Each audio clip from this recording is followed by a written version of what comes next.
Hi, Elisabeth. Welcome to the Women Waken Podcast. Hi, thank you so much for having me. So much fun. Thank you for being here, my new neighbor. We're neighbors now. We are. That's the best. It's very exciting. You're down in gorgeous Monterey, and I'm up in beautiful Carmel, and it's pretty good. Hard to complain. You've been here for just a year, right? No, I came in September of 2020. So, Oh, wow. Okay. So bit more than a year and a half. Yeah, fantastic. And Elisabeth, you and I met back before this crazy decade started, back in 2018 or 19, when I was working at Fusion. Yeah. Were you working at Fusion? Okay. Yeah, Fusion Academy in Palo Alto. I think we either met at an event there or a networking event that I went while I was working there, but somehow it's connected to Fusion, which makes sense because, of course, you are a parent educator and a parent coach. So your audience and your clientele are parents. Yes. So where there are students is where I found you. Exactly.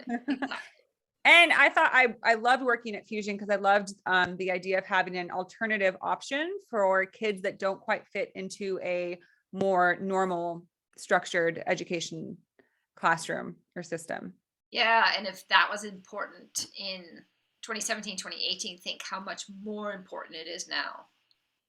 Yeah, definitely. And, I think it's always imperative for there to be an awareness of how kids are engaging and learning in their environment. Right. I think that it's what I've heard a lot of from many friends who are educators is that the classrooms can often be, just there's too many kids. The classrooms are overfilled, right? There's like 30 more plus kids in one classroom. And it can be so hard to notice if everybody's keeping up and if everybody's engaged. And then when that happens, kids can kind of fall through the cracks and fall behind. Yes. Yeah. And I mean, I found that there was a very high correlation too, that kids who are falling behind, they've got other outside influences, outside stressors that are keeping them from being able to kind of show up and be fully present and to really participate in everything. And sometimes it's social things, sometimes it's things, that are happening at home, death or illness or COVID pandemics or something else. But yeah, that kids, it's not a question of them being able to succeed inherently. It's that they've got all this outside stuff that makes it hard for them to get access to the learning that they need in that environment. And when you put them in a different environment, then they can focus on their studies and they can gain that confidence as students. Not to mention stay engaged just from an interest point of view. Yes. Yeah. And that's what I love so much about Fusion is that it was tailored to kids who learned more effectively when they were one-on-one with somebody. And so all the classes were one-on-one, which was so great. And I love that they had a counselor there. I being a therapist, I think that just what you're speaking to, which is that sometimes it's about being in the classroom, but sometimes it's more, external things that are happening in other parts of their lives that are distracting them and keeping them from being able to really, be able to participate fully. So I think when, especially in elementary school, middle schools and high schools, for kids to have counselors on sites, it's so important. Yeah, it is. And I haven't spoken to anybody at Fusion lately. I don't know if you have, but I wouldn't be surprised if they've seen an increase of students who are there because of school refusal. Yeah. Like they're just refusing to go to school in a different environment. And this is the best, being able to be one-on-one with one adult in one little cubby study area rather than, sort of vulnerable to everything going on. Yeah. Yeah, is enabling them maybe to show up at school. That would be my guess. Yeah. I wouldn't be surprised. So yeah, that's how we met, is when I was working at Fusion and I learned, and we got together and I got to learn more about what you do. And I thought it was so wonderful because as a therapist and a therapist that works a lot with teens, I know the challenges that parents face. Right. Well, and being like a person myself with parents, I know that my parents were challenged, and but we see it all over the place. It's, and I was so excited to have you on the show, Elisabeth, because this is one topic that I haven't talked about, and parenting. When we talk about Women Waken, that a lot of women do is become parents. I personally haven't done it yet, but most of my friends at this point have. And, it's one of the greatest things you'll ever do, but I think also one of the hardest things that anyone ever does is to become a parent. It is. It definitely, it pushes, I think that as a process of our own development, kids are sort of tailor-made to push our buttons and to find our garages and to kind of expose us for what we are in a way that, maybe we can put on a show or cover things up for the outside world, maybe even for a spouse. But kids are just unrelentless and unrelentless. Sorry, they are relentless in being present and making their demands and making it about them in a way that really demands so much of us that it's a great way to kind of shine a light on the cracks. Yeah. Yeah. Yeah, absolutely. And I think it's so important for people to be able to embrace those cracks and see that it's not a fault, no pun intended, a fault line, but that it's not any, anybody who's going to take on having a child and being a parent is going to have these things come up where they recognize, okay, this is my challenge point. This is something that is coming to light for me when I try to step up and be, a way shower. Because apparently, essentially as a parent, you are, guiding the life of another person. And that's a big task. You're a leader, and maybe if you weren't used to doing that, it can kind of show us this is all of us have challenges in being a leader. And so I think that that's what happens when we become parents. And it seems that that's sort of where you step in, Elisabeth, is to allow parents to see what are my strengths and what are my challenges as a parent, and how can I work on my challenges and then really work with more my strengths.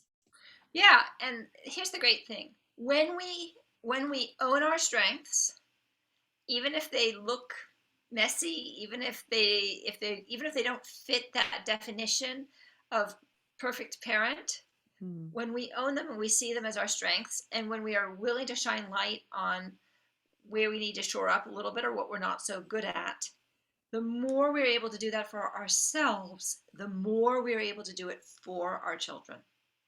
Yeah. And so then, rather than trying to impose an image of what we want our children to be, wish they would be, hope that they would be, we can just let them be. Yeah. Because we have accepted ourselves, strengths and weaknesses, that allows us to accept them with a similar kind of ease. Yeah. So conscious parenting would say that the absolute pathway to us being an effective parent is to be willing to pick up and look at our own stuff, and to be able to, examine it, the truth of it, fall in love with it, even with all its warts, and then be willing to change where maybe it would be beneficial for us to change. Yes. Yes. And how do you help parents do that in your work?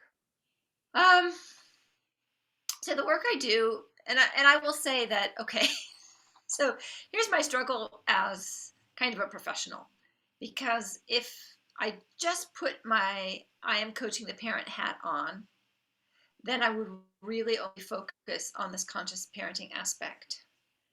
Yeah. On the other hand, I realized that for the child who's experiencing that parent, they just need tools and tips and strategies put into place right away, because they need their daily existence to be calmer, more predictable, for their parents' reaction to be more reliable. So I'm always kind of balancing between, what's at the core of this? What's your why of this? What is it? Why is this coming up for you? What are your values? What value is your kid stepping on that's having you react? What's important to you? And it is important to spend time with that. And at the same time, I would say about half of the work I do is what I call the low-hanging fruit. Just the nuts and bolts of practical tips that can make things easier. Like, a common one is kids get out of the bath, like 3-4-year-olds get out of the bath, 2-3-4-year-olds, and then they go streaking, running through the house. And rather, the bath has been this calming activity and we're supposed to be winding down towards bedtime. And now they're running around all over the place, and maybe they're pulling the cushions off of the couch, and maybe they're pulling the cat's tail as they go running through. But that's the funnest part, to get out of the bath. Okay. But for the parent who was like, I'm 20 minutes away from getting my alone time, from getting my off time, my downtime, that is like, that just brings up like a lot of feeling and a lot of triggers and a lot of sense of feeling just out of control and angry and frustrated and like, yeah, betrayed me, kid. Like, I was so close. I was so close. Right? So, for that parent, we can talk about, why are you triggered? What can you do to be more patient? Blah, blah, blah, blah. But the best tip is like, bring the pajamas into the bathroom, lock the bathroom door. So you have a captive audience. So that as you get, particularly if you've got 2 kids, so that if you get one kid out of the tub and you turn around to get the other kid out of the tub, the first one hasn't disappeared down the hall. You now have 2 kids right here. You can get them into their pajamas, brush their teeth, take them by the hand, head towards bed, so that you guys can have that peaceful falling asleep transition, reading a story or something. And honestly, it's not great for kids in terms of going to sleep to run around. I realize, yes, running around naked after a bath is tons of fun. So fun. But it does not actually support kids getting a good night's sleep, going to sleep easily, getting a good night's sleep, and then being ready to get up for the next day. Yeah. And, here's a difference in parenting. When you have 2 working parents who need to get out of the house early, who don't have a lot of wiggle room, that puts a very different kind of pressure on us. When there was a stay-at-home mom and you didn't necessarily have to get, my daughter's preschool didn't start till 9 o'clock. If we didn't show up at 9, they didn't really care that much, right? You could show up at 9:30 if you wanted to. That was okay too, which meant as a mother in the morning, it wasn't as critical what the night before had been. So if we had had a crazy run around, nudie, silly, giggly time, and that meant getting into pajamas took longer, winding down took longer, we needed to read more, sing more in order to get to that sleepy state, it was okay, because if I could let her sleep later in the morning, I could let her get going more slowly in the morning, we could get to school later. But for families, and honestly, it's most families, have pretty tight schedules. And so now, if you have a child who's hard to wake and is grumpy when you wake up, it just feels like this endless cycle, right? I didn't get the sleep or the rest or the personal time I needed last night because bedtime took 2 or 3 times as long as I expected it to take last night. And now in the morning, instead of having a happy, bright, chipper child, I have a grumpy, recalcitrant, resistant child. Now getting up and getting dressed and getting out the door to school is hard. And now my experience of my child as I go off to work for the day is that this was hard. This was conflicted. And it just piles up. Yeah. It just piles up. If you look at, if you go to Google, like, why is parenting hard? Or will parenting ever stop being hard? You know how when Google fills in the question? Yes. Like, you'll see those questions filled in because those are top of mind questions. Yeah. Well, what are the top things that you hear from parents that are seeking out your help? Because your title is Joyful Parenting Coaching. That's the name of your business, which what a beautiful thing. And that's, I just feel like it's very aligned with, my idea sort of for Women Waken is because a lot of that is bringing the joy back into life, the joy, the enchantment, the, just balance of things. And so that not everything feels, because I think, because again, I have a lot of friends now who are parents, and I've, been around kids my whole life. I did a lot of nannying and this and that. And, it seems like it's a lot of work, and that it can feel like, how do you keep your identity as a, whatever it might be, as a, in your profession and in your social life, and still be a parent and feel that joy. So when people seek you out, what is the number one thing, or what are some of the things that you're hearing that are keeping them from feeling like parenting is this joyful thing? Which, it's kind of like asking like, well, what keeps your life from being like joyful and perfect and happy? Well, because life has its challenges. But as far as parenting goes, what do you see mostly? As you can imagine, there's a little bit of variation based on sort of age groups, but Mm-hmm. the most common theme is the sense of a parent feeling out of control, and that the kid's temper tantrums, the kid's energies, the kid's reactions are kind of ruling the roost. So there might be this sense that I'm not making my best parenting decision because I'm afraid of inciting my child. And I'm afraid of getting into this temper tantrum, into this yelling match, this screaming match, this power struggle. And that's so exhausting and demoralizing, because it's like a neon light going, you know, you're not doing it right. You're not doing it right. You're not doing it right. That a lot of parents ignore it, or go around it, or try to placate their child. Mm-hmm. Or with like 2, 3, 4-year-olds, they tell themselves, well, this is the stage. This is the way that it is. They'll outgrow it. And the reality is, some kids probably do outgrow it, as they get into that school age stage and they kind of settle down into the routine of school. Their focus becomes less about that new identity stage, that new who am I? Like, I do, right? That's the 2-year-old. I do. Like, I am my own person. I'm not actually part of you anymore. Mm-hmm. And by 6 or 7, they kind of have a sense of that. And they're at school and they're learning the discipline and the structure of school. And they're more concerned about their friends. But some kids don't outgrow it. And so the parent who hasn't been changing their reaction or putting any structures or policies in place to support their child in gaining more social emotional intelligence, in gaining more self-control, now has a 7 or 8-year-old who may have the emotional intelligence and the self-control of a 3 or 4-year-old. And that becomes really scary. And what sometimes happens is that parents get through that stage, the kids do settle down in elementary school, and they kind of go, okay, we're okay. That was hard, but we're okay. But as you know, from a developmental point of view, 2, 3, 4 looks a lot like 12, 13, 14. That again, we have the same task, right? That the developmental task of a 12, 13, 14-year-old is to separate from his parents, is to individuate, is to decide who he wants to be, and do that whole business of putting on different hats of like, oh, like, who am I? What do I look like? And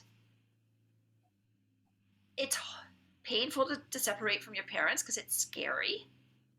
So you get moody and you get combative, or you pull into yourself, depending if are you a fight kid or a flight kid, right? If you're a flight kid, you pull into yourself, you pull a hoodie up over you, you put your earbuds in, you shut the door, you don't let your parents come in. And that's super scary to parents because they feel like they're losing their kids. Super scary, right? Maybe it goes towards depression and anxiety. And if it's a fight kid, it goes towards, what can I do to I need to define myself as not my parents. So if my parents are a square box, I need to be as not square a box as possible in order to decide who I am. And that can look like just like the 2-year-old I do, and the 3-year-old I hate you, mommy, and the 4-year-old you're a big poopy face, right? That at 12, 13, 14 sounds and looks different. And at 2, 3, 4, a parent, it can be kind of cute and funny, or it can be disconcerting because it's like, here's this little pint-sized creature who's pushing back against you. Like, you're not the boss of me. It's like you're thinking like, yeah, I am the boss of you. And the kid is going, you're not the boss of me. And you're saying, yeah, I am the boss of you. And then the kid takes off as a nudie kid running around the house, and you're running after them thinking, I do not look like the boss of you. So there is a disconnect between who we think we are and how we're showing up. And if that shows up during the middle school years, it's just hard on everybody, right? It's scary on parents because the stakes are harder. It's harder on their egos because it's bigger and louder and more in your face. And there's nothing funny about it, right? If you're out at the park and you ask a 4-year-old, say, hey, it's time to go home. We need to go get dinner. And the 4-year-old goes, I hate you. I'm not going, and runs up to the top of the slide. There's something a little funny about that maybe the other parents are going to be a little bit amused by. But the 13, 14-year-old version of that, which could look like, calling you names, showing you the finger, if you're somewhere in public, pushing a chair back noisily and angrily so it goes over, which leaves you highly, highly self-conscious, highly embarrassed. And again, this disconnect between I am doing the best I can do. I am working so hard to get it right. And it looks so wrong. Right? That is so demoralizing. That is not very joyful. Yeah. Yeah. And I think that especially in the teenage years, I mean, working again with teens myself, it feels a lot of like disrespect. The little tantrums of a 4-year-old feel like blatant intentional disrespect. Whereas a 4-year-old, you can, pass it off. It's a temper tantrum. It's they're just, kind of venting and don't even really know what they're saying. But as they get older, it feels like they do know what they're saying. And there's intention behind their actions. Yeah. And I think that's why, parents of teens might struggle the most, is because then it becomes very hurtful. And difficult to, how do I work with this? What do I do? Because it can be a lot of trying different ways to connect with your teen and to work with them effectively that just is met with nothing. Yeah. Yes. And it's useful if we can ground ourselves and stand in that place, with a 2, 3, 4-year-old, if we can stand at the place of my child's doing the best he can do for the skills he has at the moment. If we can stand in that same place with our older children and really be the voice of reason, be the keeper of the big picture, which is to say, I used to sometimes look and go like, oh, you are so 12. Like, you are doing just what you're supposed to do for 12. Like, you get an A+, Whitney, for being 12 right now. Like, exactly. Finally. Yeah, right? Like, because what does it mean to be 12? It means your prefrontal cortex is under construction. It means your amygdala is swollen so that you literally are more sensitive. So when you look at your 12-year-old, go, why are you so sensitive? It's great to have a little voice in your shoulder that's going, more sensitive, because the amygdala is, relatively speaking, gotten bigger, and the prefrontal cortex is under construction, which means their ability to have a reasonable brain, calm their emotional center, is out of whack. That's why. Right? So it's not personal. as you said, like it's not insulting, it's not disrespectful, because it's not about you. It's about it's about them. And they probably are doing the best that they can do at that time. And when we can extend that faith that this is just a stage and the little shit you're being right now is not who you are. That's, that's part of being 12. That's part of this stage in your development where you are going through this super scary period of having to separate, and then now you're out in the cold, and that feels vulnerable, and everything feels hypersensitive. And sometimes you'll see like a 9 or 10-year-old look at the behavior of like a middle school student and go like, why are they doing that? That's so stupid. I would never do that. And that same 11, 12, 13-year-old at 9 would probably look at that situation and say, why are you doing that? That's really stupid. I would never do that. Because it's a 9-year-old actually has sort of a more together brain than an 11, 12, 13-year-old. The 9-year-old brain isn't under construction in the same way. It's been building up its ability to reason and hold logic without a lot of emotional drama coming up. And now all of a sudden over here, you've got this middle school kid who's really being subject to a lot of forces. And I think it feels like your body's betraying you. Right? Mm-hmm. Do you ever have that feeling like when you're super tired, you just had it, you're really like at the end of your tether? And maybe, I know you've been ill recently, and so maybe this has come up for you. Like your logical brain is saying, you shouldn't be so emotional about this. You shouldn't be so upset about this. This really isn't that big of a deal. Right. But you are. But you are depleted. Yeah. You're like, upset. So the connection between your amygdala and you're like, eh. And so you have this moment of being completely unreasonable, out of control, pure emotion. And there's still this little voice over there looking at you going, that's not reasonable. You shouldn't be acting that way. You're a grown woman.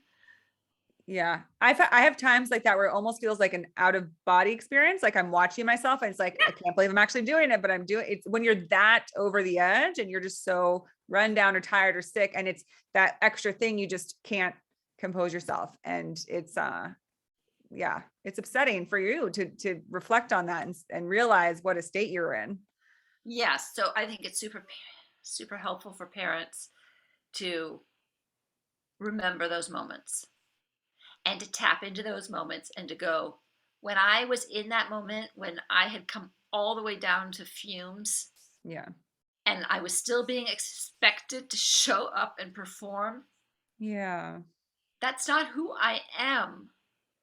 It's just how I was being at the moment. Yeah. Or how anyone would respond when they have literally nothing to pull from in terms of reserves, of energy, of patience, of thoughtful thought. It's just what they give what they have to get. They give what they have, which is very little. Yes. At that point.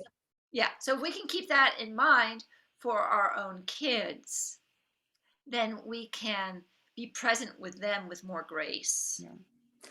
But how do you coach parents on that? Because when you're at that point and, like, let's say with a teen, that's just their behavior is just incessant and it will not stop, and it's disrupting the household and it's upsetting and it's outbursts and it's yelling and it's slamming doors and it's, bringing parents to their knees crying. How can you inspire them to, open themselves to, the hope that it will pass and it will get better? How do you coach them through those times and to try and deal with a child that feels, like they can't reach them? Yeah. So this is why it's like, we're always doing this balance. Mm-hmm. And this balance is the sort of the emotional side and the consciousness and the presence and the patience. And this side is, what are the purely practical steps that we can take to shift or improve the situation? So with a teenager who comes through the door, slams the door, throws down the backpack, says, I hate Mrs. Stitt. She's such a B-I-D-C-H. I don't know the swear level of your podcast. You can swear on here. Okay, great. Mrs. Stitt is such a bitch, right? And your immediate response as a parent is like high alert of like, we don't slam doors, we don't throw down backpacks, we don't call teachers bitches. You know, you are being entirely unreasonable. And so we kind of go. So like what I do in a coaching situation is like, okay, so how did you react? Like, oh, I got mad, I went yelling, I went threatening, I took away this, that, and the other. And then we go back and we say, well, how do you wish you had responded? If you had a do-over, if you were, I always think of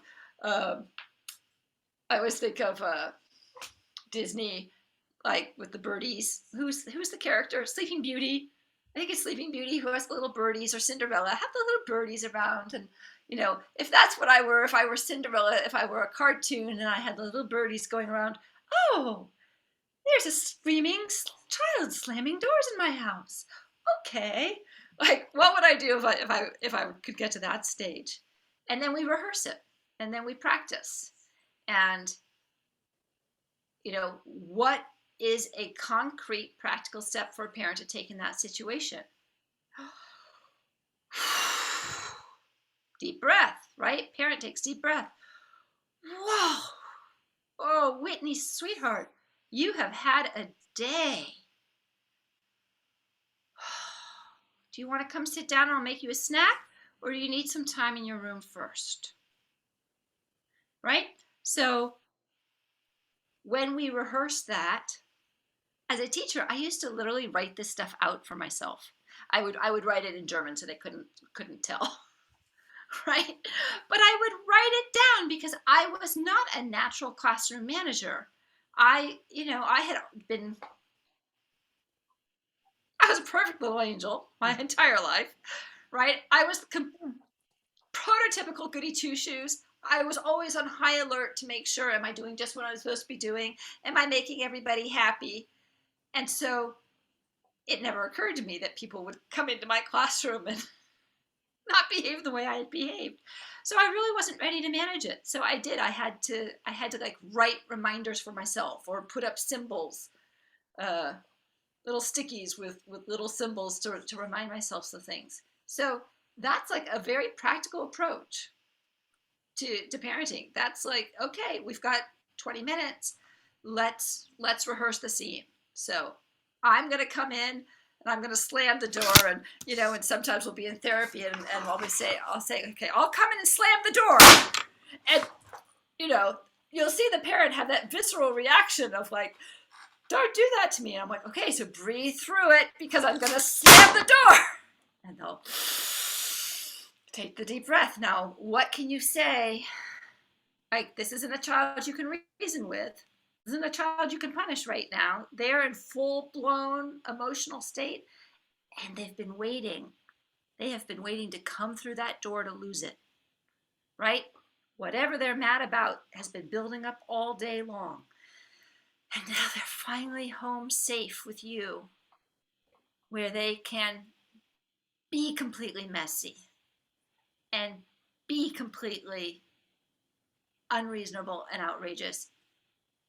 And you're their parent, you still have to love them. So what do you want to say and what do you want to do? So that's a pretty, like, just learning how to breathe, what to say, and the following, you know, teaching the skill of active listening. I do a lot of time with my parents on communication skills, because especially with their older kids, that's what it comes down to. Right? I mean, in general, we know relationship comes down to how do we communicate with somebody? How do we meet with somebody? So the parent's ability to go like, and I have a skill, and I call it a skill. I have a skill that I call match the mojo, because when the door slams, your own blood pressure pops up. So you're in an elevated state. But instead of going, don't you dare, how dare you, we, go back through that door and come out with closing the door. Instead, we're going to say, you're really mad and upset, aren't you? So we match the mojo, but then we can bring it down. Tell me about it. Tell me what's got you so mad. Mrs. Stitt really pissed you off, didn't she? Do you want a snack? You want to come tell me about it, or do you need some time in your room to cool off? So if I match the mojo, I do two things. One, we kind of have that parasympathetic nervous system going. And that's a good first response because my own system, my own connection between prefrontal cortex and amygdala has broken for a moment. So when I'm up here, it gives me a chance to have my brain kind of come back together again. So then I can bring it down to here, and I can bring it down to here, and I can bring it down to here. So that's a skill, right? It's something we can practice. We can script it out. We can imagine it. We can set up the neural pathways so that now maybe, 2 times out of 10, we meet our child here. And then 4 times out of 10, we can meet them here rather than way up there. And we can bring it down. And so we move towards that unconscious competence in using the skill. Yeah, that sounds like a fantastic skill. So Yeah. you're saying that if a child is like worked up, then for a moment, like you kind of match them to just sort of like jolt them out of their heightened state? It's just sort of to say, I get it. You're really upset. Like, I Mm. see you. And I don't go above them for sure. And I maybe don't even come right to them. I might just come right underneath them. Yeah. And then as I step down, it invites them to kind of step down too, to keep up with me because I've met them up here, Mm-hmm. right? Sometimes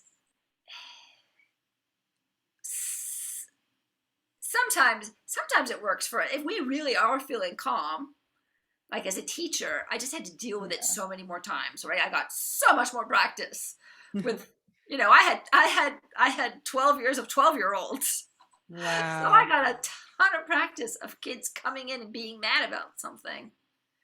So I was much more able to kind of look over and go like, bad day, Whitney, without myself getting it. But if my own body is having that reaction, and of course with our own child, we are more in tuned. So we are much more likely to get there anyway. Yeah. So if we can do it as a kind of energetic match, rather than like, I'm going to come down on you hard match because you've just violated my physical space, you violated my sense of myself as being a mother who has a child who doesn't slam doors, doesn't call people bitches, right? All that stuff triggers. Mm-hmm. And so if I can kind of meet you up here, it helps me then come down a step and come down a step. And that encourages the child to follow. Yeah. So that makes me wonder, Elisabeth, you mentioned, you, when it's our own child and you being a parent, what led you into this work, and maybe share what was your experience of being a parent? Because were you a teacher before you became a parent or after? Thank God. Thank God I get to practice on other people's children. Oh, okay. So you were a teacher first. Share with us your timeline of sort of where did you start your career? What was it? And actually I would say that for whatever reason, I, instead of going to Sunday at school at church, I went down and I played with the toddlers and in the toddler classroom. And in 3rd and 4th grade, I spent every recess tutoring the 1st and 2nd graders. And in 5th grade, I was a mother's helper. And by 6th grade, because in those days, an 11-year-old could go and babysit anybody. And so by 6th grade, I was babysitting a couple times a week easily. I had some regular jobs, and then I usually did a Friday or Saturday night job too. And by ninth grade, when we were learning how to write research papers and we could write on any topic we wanted to write on, guess what I wrote on? Parenting? How to be an effective parent. That was the title of my ninth grade research paper. So, oh my gosh, you were born for this. You were a little coach in a ninth grade body. yeah. So I think that to some degree, I was always thinking about what was effective. How could I engage with children in a way? And when I was a mother's helper, it was actually super good training because she was an artist, and she had her artist studio was a room right off the kitchen. And so like the whole time I was trying to think, like, the whole name of the game was to keep the kids happy enough that they didn't go knock on their mother's door. Because if they knocked on the mother's door, I had failed, right? I had failed to give her that time to be in her creative space. And I suppose I could have gotten it. I could have done it by, giving in and letting them watch TV or feeding them sweets or something. But as a fifth grader, I think I was still young enough that I did it through playfulness and through manipulation. And so I got really good at that. I got really good at, how do you be playful with kids and lighthearted with kids as a way of kind of manipulating their feelings and helping them feel that. So then, I was a camp counselor for 6 summers. And then I started teaching, and my first full-time teaching job was in 1990, January of 1990. And my daughter wasn't born until 96. So I had a good chunk of time to get things wrong with other people's children.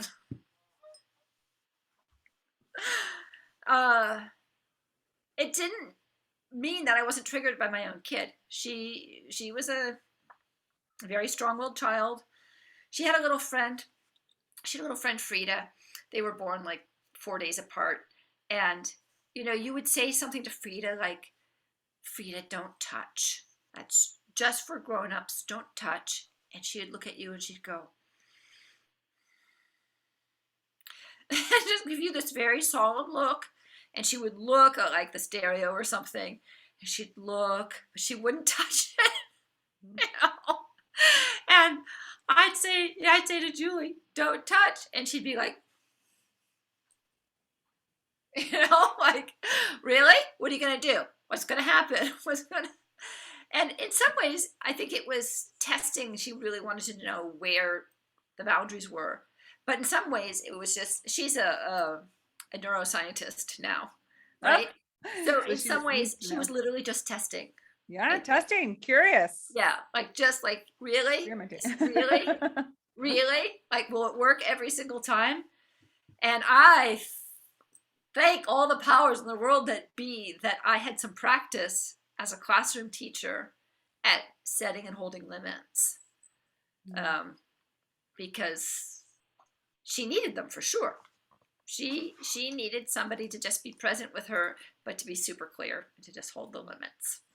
So you had some experience and you had a lot of training to be a mom. What were the things that kind of threw you off? What were the things that kind of caught you off guard? Or what did you find most challenging? And that I would imagine it between being a teacher and then being a mom inspired you to eventually be a coach. Because I feel like you kind of were putting these things together like, okay, this is hard and this was hard. And I see that things can be more seamless and easier. I want to do that. What was it that you faced that most kind of impacted you? Yeah. I mean, for me, it was some of the external things. So my husband and I, Julie's dad and I divorced. We were separated when she was like 2 3/4. So a lot of the struggle for me was this internal struggle, was the guilt of not having the perfect family, of not modeling marriage and a good relationship, of putting her in a situation like you cannot make up for the fact Like there's nothing you can do to make up for the fact that you have now condemned a child to living her life 50% between two different houses, which is a stressor, and which says that for the rest of your life, you don't get to experience your mom and your dad at the same time.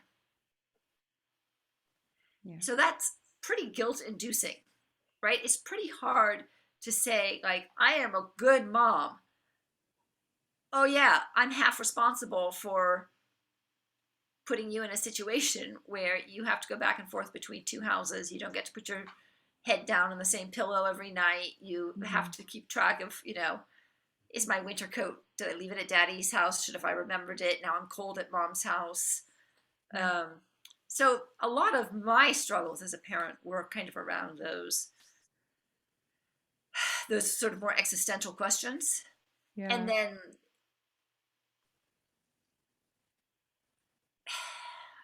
I eventually remarried. And so then there's a lot of questions of like, well, that puts a lot of stress, blending a family. I don't think there's anything harder than blending a family. So blending a family, it's like, well, is this good for her? Am I being selfish? Am I only thinking of me and my romantic interest? Or, is this going to serve her? Is this going to be something good for her? So a lot of existential angst. I was pretty good at the day-to-day parenting. I had a lot of practice, right? I just, I had like one of the things that I work with my parents on is that ability to use your body and your voice and your imagination to get your child's cooperation. And, a lot of parents maybe know what to say, but they say it with the wrong voice. They get mad. They get, it's still edgy. And again, it's just a skill, like the skill of being able to drop down into this, I am calm, but I'm also really clear. We're done. Now it is time for bed. Right? So there's just something about that. And if you think about, I think about an actor on a stage. I think a lot of parenting is a con game. It's a lot of it is like how, showing up and how you're acting. And I don't mean that in a false way any more than an actor who is truly embodying their part feels that they're being fake, right? A great actor feels that they are absolutely being real in that moment that they are acting it. Mm-hmm. They are that person. So when I can step up and be that parent who is standing in my parenting power, who is 100% confident that this is what is going to happen right now, then every cell in my body sort of exudes that energy. And then kids cooperate. Like they feel that helps them settle down. They kind of know where they can push limits and where they can't anymore. And so they don't bother to push them so much. Mm-hmm. Yeah. Yeah. Wow. Well, you bring up two powerful points, because I imagine that, when you talk about the guilt, I feel like parent guilt is probably a pretty strong thing that people experience, because, it's different to feel guilt around something that we feel, maybe we feel guilt around a decision we made that impacted us, maybe impacted someone else, but mostly before we become parents, we think about just how our own actions and how they, affect our lives and maybe some people around us. But as a parent, you're thinking about, well, something like anyone, because, we know that there's a high rate of divorce and separation and remarriage, life happens, but then you're suddenly thinking, this is directly impacting the most important person in my life, which was my child, and so that guilt, and also thinking, my choices, my actions, how much I work, how much I don't work, how much I can provide is not just about me anymore. It's about the well-being of this child, this individual, this new life. And that's a challenging thing, and so I like that you point that out, because I think that, guilt can kind of be like this sort of thing in the shadows that we just have a heavy sense of, which I think it almost connects to your next point. I think it can keep us from feeling in our power as a parent. It's okay to feel guilt, right? We all feel it sometimes, but just like we can't let it hold us back from being the person we want to be, I would imagine you coach parents on how guilt doesn't have to hold them back from being the most amazing, in their power parent they can be. Yes. Yes. Right. I mean, I always say guilt is a super useful emotion as like the flag goes up. Right. But think about it. Like, think about when, like, if you're playing soccer or something, the flag goes up. We stop, we examine the situation, we make a determination. The flag goes down, the play goes on. Right? So what doesn't serve us is having the flag up all the time. just flying all the time, right? Because then we're always reacting from a place of guilt, from the emotion of guilt, rather than from the reason of what is actually going to serve the better good in this situation. And of course, one of the inherent difficulties of parenting is that, especially if you have more than one child, you're having to weigh relative good, right? Because what's best for this child may not be best for this child. And yet this child's needs might be more demanding, might be part of the reason that, I mean, even if you have a special needs child who is an only child, that is hard, but you don't have the added guilt of how do I serve Joey while Timmy has to be fed his meals for the next 16 years. And how is, my having to feed Timmy holding him back and holding back what I could do. That I think is that again, it's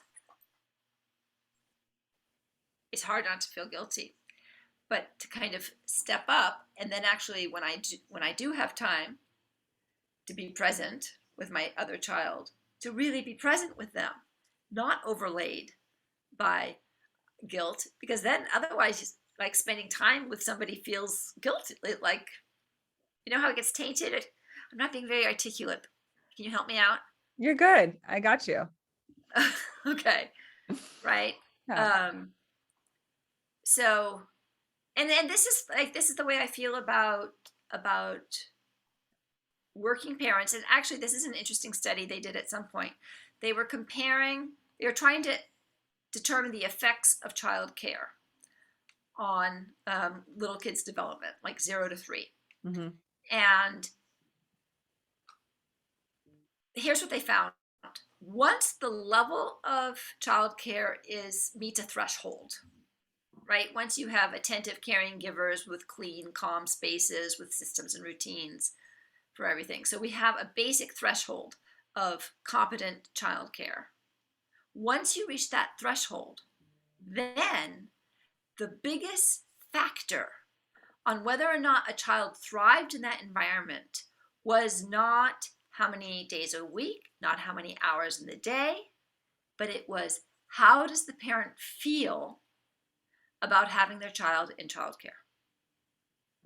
So if the parent was clear, I'll just use mom, if the parent was clear in herself that it's important for me to work, I like working, I want to set the example of being a working woman, I am making a difference to my company or in the world or in our family and the resources that we have, this is a good thing for me to be doing, then her attitude about childcare was, childcare is a piece of that plan. Childcare is what makes that happen. And it's great that you, baby, have these wonderful, patient, kind caregivers to give you what you need while I'm off going and doing what I need to do, so that then when we come home together, I can be present with you. I think that's a super important idea. Yeah. Right? Our own sense of having thought something through and the rightness of something emits this clarity and this sense of security. Yeah. Kids don't know. They don't know how things should be. Yeah. Right? Well, we set the tone for that. And they sense that kids are very sensitive to emotions and feelings. I mean, that, they'll say that, to your point, from 0 to 3, the first few years of your life is when a lot of sort of the greatest sources of shame or, core beliefs can be established, because we're so sensitive to those around us and how they act towards us and their emotive energies and tendencies, that it really, it gives us a sense of what we believe. Because when children believe what their parents believe, for the most part, because they're their caregivers, they're the ones around them. But again, it's not just in what they say, it's what they do and how they act. So just as you expressed, when someone holds a true belief, it emanates from them. Yes. I have great faith in what I do, and I feel good about being hard at work, because then I can provide for my family. And I know, but when there's a sense of guilt, we all know what it's like to be around somebody who's anxious. Even as we get older, I think we can still sense it, but as children, again, they're so sensitive that they can sense when there's, just like animals will know when you're anxious. Pets, they'll be like, I don't want to be around this one right now, she's all crazy, because they can feel it. And kids too, they'll be like, oh, this doesn't feel good, and that's why the way that what's going on in a household, it impacts a child. And I think that, and you can correct me if I'm wrong, but I think that parents may sometimes often think that it's best to keep things kind of hidden and like compartmentalized from their children. But I think that kids notice that when it's like, okay, there's one thing that they show us, but there's something else going on. And it's not impossible to do, but you have to be super clear and feel good about the choice that that's what you're doing, right? So you may have an enormous amount of stress at work, and there may be a lot going on there, and maybe you're in conflict, and maybe you're not sure that you like this job, and maybe your boss is behaving beyond the pale, and you've got all this going on, but you have some kind of ritual for yourself or something that you can do. My daughter went to the Peninsula School, the crunchy granola school, which was just dirt, and so it was often muddy. And just all dirt. It was. There was no concrete, right? It was all dirt. So like, even at the best of times, if you came in with your work clothes, I had kind of this ritual of taking off my teaching shoes and putting on my old sneakers that I had in the car, and I had a big old flannel shirt that I would put over my teaching clothes, because I was kind of like, and that process, that sort of 2-3 minutes before I went in to pick my daughter up, was like this costume change.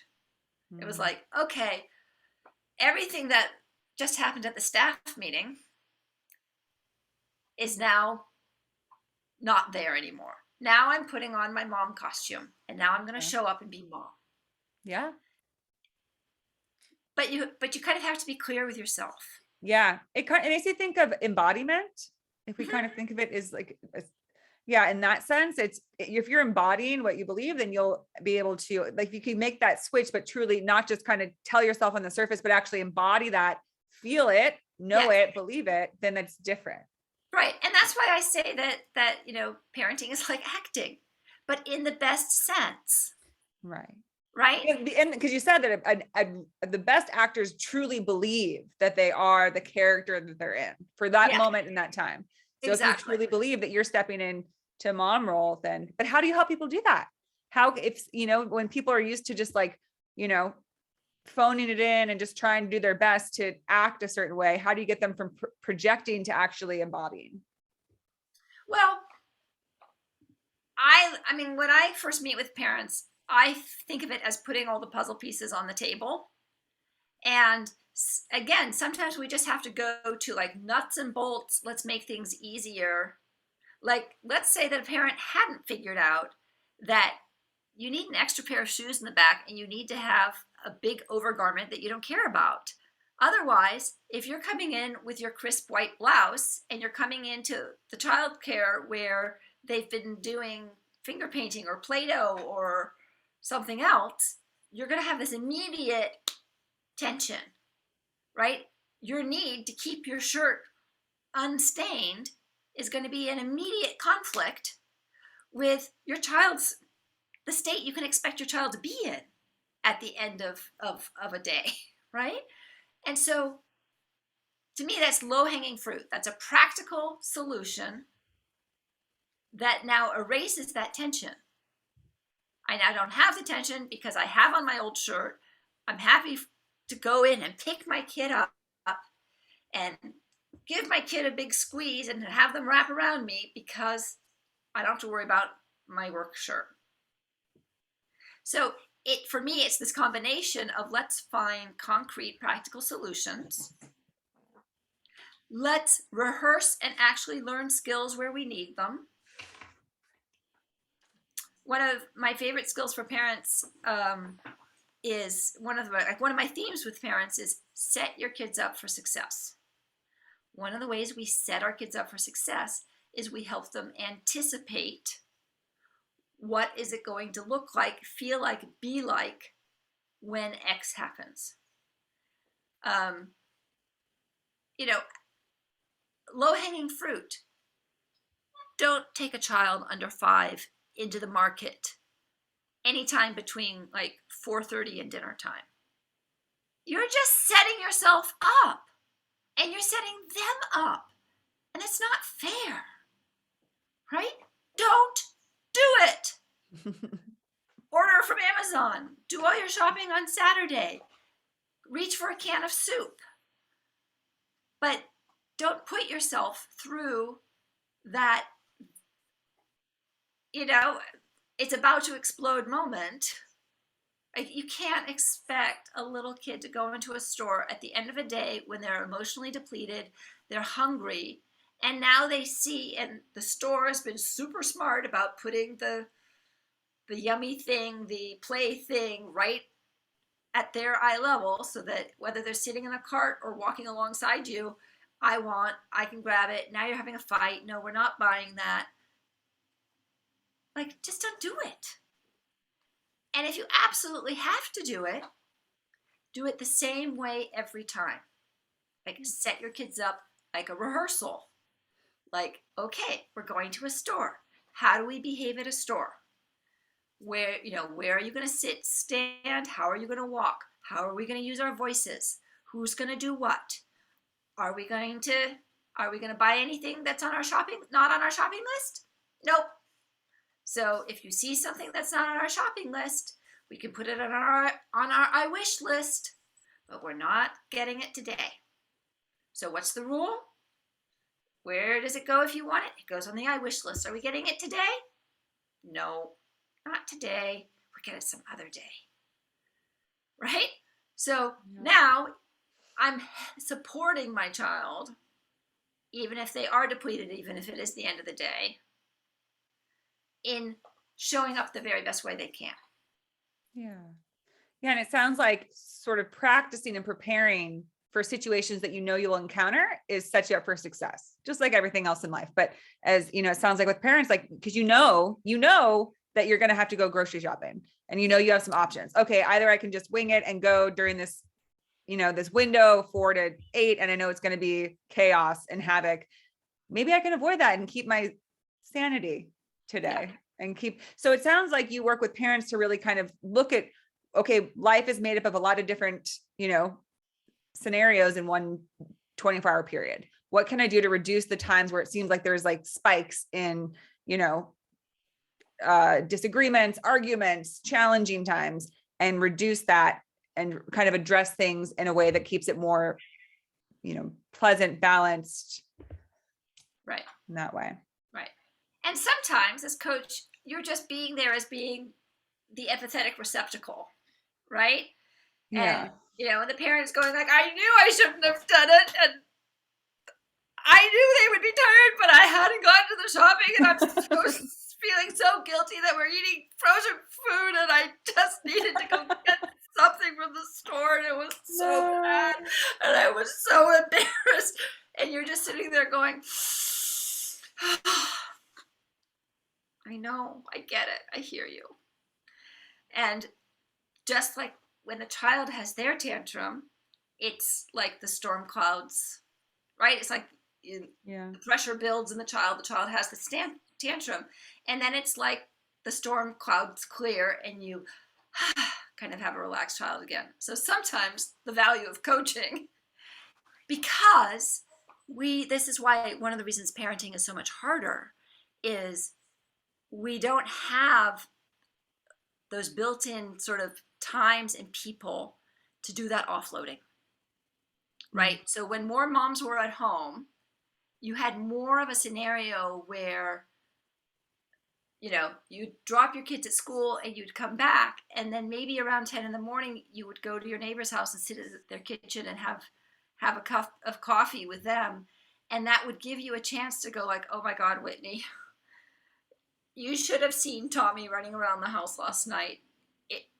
Nudie boy, creating chaos. I mean, it was funny, but it can't happen again. What am I going to do? And then maybe you have some great idea for me. Or even if you don't have some idea for me, you are able to pat me and go like, boy, that's a tough one. I don't know, but I know you'll figure it out because you're smart. Right? And now my cup is getting filled. My parenting cup is getting filled. Yeah. My emotional reserve is getting filled so that when it happens again, I have more wherewithal to deal with it. Yeah, absolutely. And Elisabeth, I'd be curious to hear what do you think are, because these sound like general challenges that have been around since the dawn of time. They look different. It used to not be a supermarket. People just had to go out and hunt their food, but these have been around forever. What would you say are some of the modern challenges? I mean, especially we could talk about the last few decades, but just in these past few years where so much has changed, obviously because of the pandemic, but then there's also the growth of technology. I'm anti-wit to a lot of my friends' children. My brothers don't have kids yet, but I'm, an honorary aunt to my friends' kids. And I just see the draw towards electronics, right? Towards the iPad, the iPhone, all these things. And it's one of the things that freaks me out the most about being a parent is I don't know how I would deal with that because, you don't want to expose them too much, but it's they really, really want it. And it also is very calming for them and they're very engaged in it. And it gives the parent a time to breathe and be human. So I'd be curious about your take on that. And also just additional modern challenges that parents face that they maybe didn't 2 years ago, 5 years ago, 20 years ago. Okay. Yeah. So there's kind of a list of things. That's a lot. Some of it's dominoes, right? So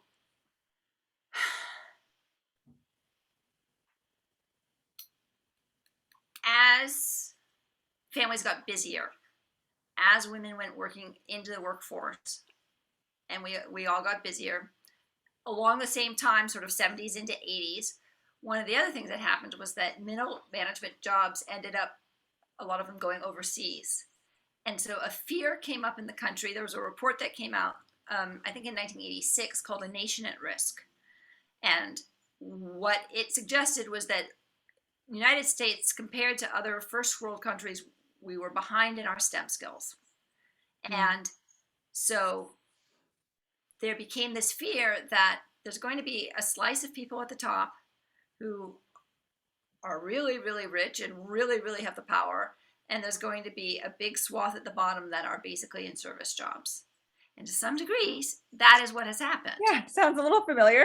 Right? Just a little. So for all those people in the middle for whom, oh, well, it was good enough for me, it will be good enough for my kid, there was this fear that whatever the it was is no longer going to be good enough. If I had a factory job, I might be afraid that there's not going to be a factory anymore. So I've got to start pushing my kid. So this was one of the reasons then that we started pushing our kids and trying to fit them into that little narrow space at the top. And so we were demanding more. Colleges were demanding more of high schools. High schools began demanding more of middle schools on down, which is why the curriculum has shifted almost a full year. So what used to be taught in first grade is pretty much what's being taught in kindergarten right now. It's why we have kindergartners doing homework, which didn't used to be a thing. So why does that make parenting harder? Well, it makes parenting harder for a couple of reasons. One, kids are not getting the developmental time they need to just go play, right? And, as a psychologist, as a therapist, the social emotional cognitive benefits of play. So kids partly aren't getting those benefits because they are scheduled into activities, right? Yeah. They're sitting down, they're doing more homework, but they're also in their free time. They are going to chess club. They are going to Russian math camp or Kumon. They are studying the violin. Maybe they're playing soccer, but it's not a pickup game of free-for-all little kids running around hitting the soccer ball. It's lining up drills, listening, controlling their bodies. So they're not getting what they need developmentally, socially, emotionally. So their bodies are getting bigger. Their social emotional development on the whole isn't coming up. I mean, if you go you and I are in Silicon Valley, or, now extended Silicon Valley, but if you go into a nursery school, and I've heard this from nursery school teaching friends in other parts of the country, there are no longer neurotypical kids. Like, neurotypical is the exception now, because developmentally kids aren't getting what they used to get. So then you add to that the technology piece. Do you know that kids entering kindergarten today are 2 years behind the vocabulary development that they used to have by entering kindergarten? Really? 2 years. They're only 5 years old. Because they're not interacting as much? Because they're not interacting as much. Because the vocabulary being fed to them is very contained, right? It's not, nobody's my seventh graders used to say to me, all the time, I would say something like, stop being so obstreperous. And they'd be like, do you have to use words we don't understand? And I'd be like, yeah. Like, how are you behaving right now? I'm being a pain in the neck. I'm like, yes, you are being obstreperous, right? And so, it's through interactions with lots of different environments and different people and different kinds of texts, different media, that our vocabulary expands. And if there's no one-on-one adult time, think about, maybe someday you'll have a baby. Maybe someday you'll have this experience. Or maybe, one of your honorary nieces or nephews will be left with you, or your real niece or nephew will be left with you, and all of a sudden you'll have to really assume the role. One of the things that parents do, and I'm wondering if this has changed, because we ourselves probably have our earbuds in. So like, we might be caring for baby and we might be going through our tasks, but we're probably have our earbuds in and are really listening to that. Well, pre-earbud days, when you are home with baby, it is boring. It's boring to be at home with a baby. And so you find yourself narrating stuff. I used to put her in the front pack, and she'd be hanging out and looking at stuff, and I'd be like, okay, now we're gonna get the plates down, and that water's too hot, we need to balance it out with some cold. Now we're gonna scrub, we need some suds, right? Suds, that's a different word than soap, that's a different word than bubble. And as we're narrating, we're actually feeding all of this vocabulary as we go through our day. Yeah. And kids are not getting that. Because even in the best of childcare situations, the environment has to be pretty tight and contained in order to make it work. And I remember when my daughter was 2, sort of 1, 2, I would go and I would take a look and see what she was doing. And if she was engaged, I would nip in to the infants. And I would hang out and I would play with the infants for a while, because otherwise it was like one caregiver and she'd have 4 babies in front of her, and she would, inevitably she would be feeding one, trying to talk to the other, or changing one. And it was like, I don't know, like those spinning plates, like the circus when they keep the plates spinning. It's like, I can't ever give one plate my undivided attention. Yeah. I have to spin this one and then this one and then this one and this one. And that's a very different environment for a little brain to develop in than one mother and even, even if you have more children, most parents don't have quadruplets. Most parents aren't doing the same parenting task with the same 4 children at once. Yeah. Yeah. So the development isn't happening. And so this is one of our stressors as a modern day parent, that kind of what we would expect, what can a 5, 6, 7, 8, 9-year-old do? It's more like quicksand, because we're not kind of getting that same kind of markers. So that's one of the reasons that parenting is harder. Yeah. And how do you help parents in those situations with those challenges? I mean, sometimes it's hard as a balance, because I want to lecture, but people don't come to me for lectures. They come to me for support. Yeah. So a lot of times it's inviting them, or just kind of asking them to consider the question of going like, I know how tired you are. I know how exhausted you are when you come home from work. And I'm just curious whether you can think of some way that you might, carve out more time to just hang out and play and be present with your child, or to bring your child into what you're doing. So, instead of putting them in the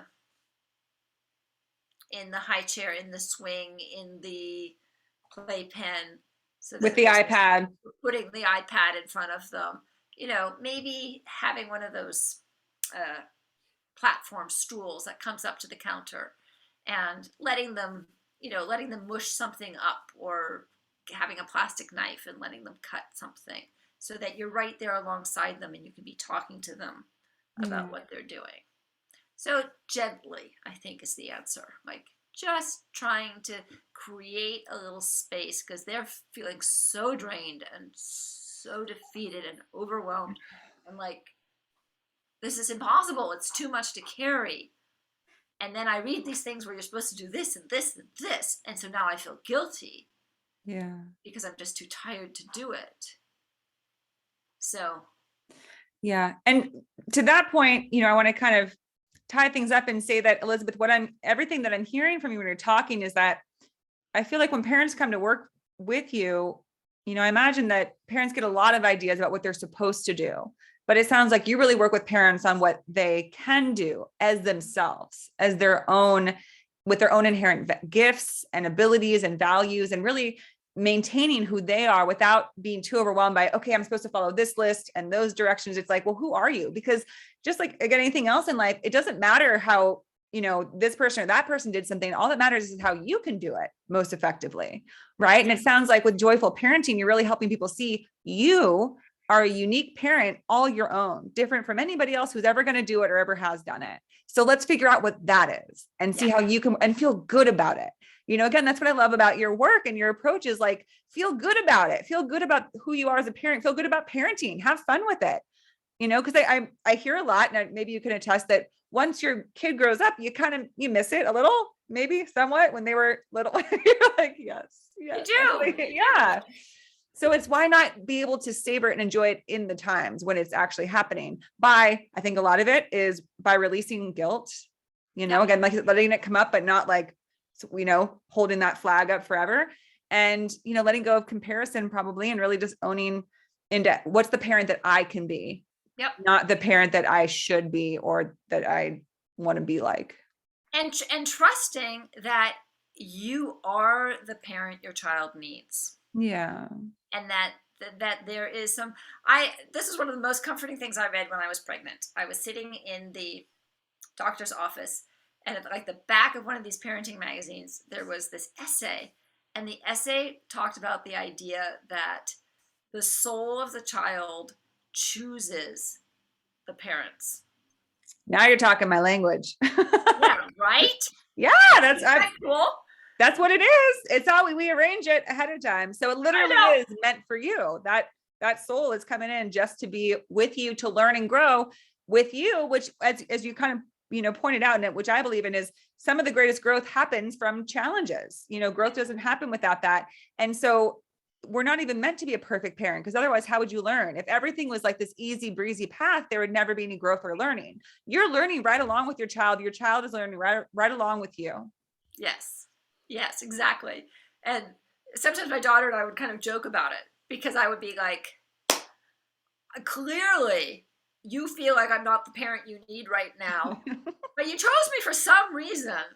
So what do you think the lesson is here? Like, why do you think we're in this situation? Yeah. And sometimes she'd be like, oh man, what did I choose you for? Oh, what a sad thing to hear. But I think most people have heard that. I'm pretty sure I said that to my parent. Like, I didn't want this. How do I sign up for a new, I'm leaving. I used to always, that was my big shtick when I was a kid, is I would be like, I'm packing up. I'd have a little Barbie suitcase. I would pack it up and I'd run away to the bush in front of our house. There you go. I'm out of here. You guys suck. I'm going to go find a better one. Yeah. But that's just kids, right? We're just being defined. We don't know. And, we always come back. No, well, and at the end of the day, we have our own distinct personalities, and our parents have their own distinct personalities. And one of the things, I was literally just writing about this in my blog this week. I taught the whole 7th grade, which meant that if there was a family with 3 kids, first I'd get Sarah, and then I'd get Sally, and then I'd get Cynthia. And so I would get to see how was the parent a different parent with Sally than she was with Cynthia, than she was with Sarah. And that taught me a lot about that piece of the relationship. It's not just parent-child, it's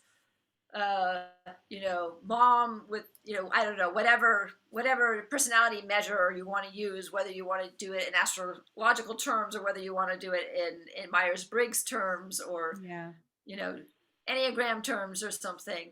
The way that a Virgo you're a Virgo, right?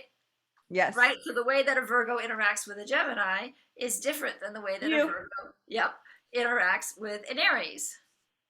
And so because of that, you're going to work out different things with me as your child, and you're going to be pushed in different ways, and you're going to have different parts of yourself exposed than you are with your Aries child. Your Aries child is going to push different buttons. And so that was a very valuable perspective. And it was really a privilege to kind of get to see that and to be able to see it in motion and to think about it. Yeah. And to be able to realize somehow, like, wait a minute, this is about this combination. Like, this isn't about just this child. This is about this combination. Yeah. And it would be fun too, because I'd see the dads as well. And usually mom and dad didn't have the easy relationship with the same child. Oh, interesting. Right? Usually it was different. Wow. Because it's a different combination, right? Yeah. Different people. Personalities, but yeah, exactly. Well, it really sounds, Elisabeth, like your work really just set you up with such a unique perspective and what you saw over the years to become the coach that you are now. Very seasoned, very, thoughtful and thorough in your understanding, as a teacher and a mom and all the above. Yeah, exactly. Yeah. So thank you so much for sharing about your work and this amazing perspective. I feel like we could go on for a long time. You're very, well-versed on this subject. So it's so fun to hear from you. And I know people will appreciate it. If people do want to work with you, and if they're curious about getting a coach for parenting, how can they find you and learn more about you? Because I know you've done lots of different shows and you're a speaker and you have your own YouTube. So how can we find you? My website is just my name. It's not Joyful Parenting. It's elisabethstitt.com. And it's Elisabeth with an S. It's Elisabeth with an S. Yes, thank you. It'll be in the show notes, but I'm just clarifying. Yep, thank you for remembering. If you go looking for Elisabeth, I don't think there is an elisabethstitt.com with a Z. Okay. Yeah, My email is elisabeth@stitt.com, and there is an elisabeth@stitt.com with a Z. Don't email. Isn't that weird? And it turns out she's a teacher too. Oh my gosh, a parallel universe with the Z, Yeah, Elisabeth. exactly. The Z and the S. Right. Lots of free resources. Yes, Lots of, you have fantastic resources. They're great. yeah. And then the advantage of one-on-one coaching is really the efficiency of it. Yes. Right. The match between, I mean, I've got a really deep bag of tricks sitting over here. A literal bag of tricks? No. Figurative bag of tricks. But, the point is that when you bring a situation, I can, when I reach into the bag, I'm doing so with a lot of context and a lot of kind of big picture knowledge. And the chances of finding the tool that's going to work for you are maybe higher than you going online and Googling something and reading something. Yes. Not maybe, almost certainly. Certainly. Of course. Yeah. Of course. And it's not to say that I don't get things wrong sometimes. Like sometimes I say, I think this would work. Would you give it a try? And they come back and they're like, no. Well, like, what works for one person isn't going to work for everyone. No. So then we try parenting. Yeah. Then you just try something else. I feel like that's strategy. That's what coaching is about is, hey, here's something, this might work for you. Let's try it. If it doesn't, I got something else for you. One size doesn't fit all. That's why your approach is cool. Cause it's a tailored approach. You're not just going to like drop up, here's this, try it, best of luck. It's like, let's tailor the situation for you. And that's when the best work happens, is when people are really seen and heard for their experience, and someone's going to work with them on that in that way. And, I think when you're looking for a parenting coach too, the good news is that when we're not busy promoting ourselves and we're just talking parenting, we really have a really kind of common core understanding of what's good for kids and supportive for families. Yeah. But then we all bring our own flavor to it, right? So it's like, we're ice cream. Ice cream is fundamentally a good thing. Like, go ice cream. But then when you're looking for a coach, you can, do you want a conscious parenting, a gentle parenting, a proactive parent, a joyful parent? And you're going to get different flavors of ice cream. And that's a great thing. That's a really cool thing about having a lot of different parenting coaches, is that you can kind of decide what your need is. And like with me, I want to have fun. Yeah. Like if I'm not having fun, then the coaching process gets bogged down. And that can mean that I'm a little silly and a little hyper. And so if you're completely put off by silly and hyper, go find somebody else. That's okay. Right? Find somebody I want you to find someone you feel comfortable with, because that's what you're going to make the most progress with. Yeah. And I love that you're able to say that, Elisabeth, because that's the case. I mean, I feel like anyone who steps into their own offering, an independent, contractor offering something, is you do kind of at a certain point. I know, as a therapist, I had to recognize that, but I think we all go through a time where like, well, I want to be able to work with everybody. I want to be what everybody wants. But we very quickly learn that that's just not possible. It's not realistic, not in any way in life, not in relationships, not in friendships, not with work, not with, clients. It's just not going to happen. So we have to honor our own unique flavor, our own zest, the way that we come across, because there's going to be some people who are like, I do want to be with someone that just makes this feel a little bit lighter. That doesn't make parenting feel like this, like this really strict, regimented thing that I have to get right. And you're like, no, it's not about getting it right. It's about finding your joy in it, which means being true, like bringing your truth forward and being able to work with that, present with that, do what works best for you. Yeah, exactly. And just have some fun. Have fun.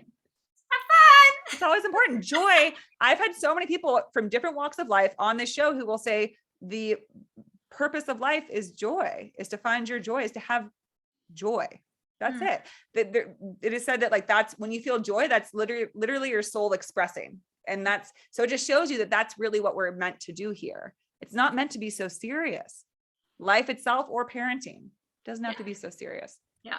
You know, it's Yeah. a very profound thing, but even profound things can have great joy in them. The greatest of joy. The greatest. Absolutely. Yeah. Absolutely. Well, Elisabeth, this has been so much fun to have you on the show. I'm sure I will see you soon for a walk on the beautiful beach. I hope. See you there soon. So thanks for being on the show, and take care. And all your links and notes will be in the show notes so people can find you. Sounds good. Okay. All right. Bye.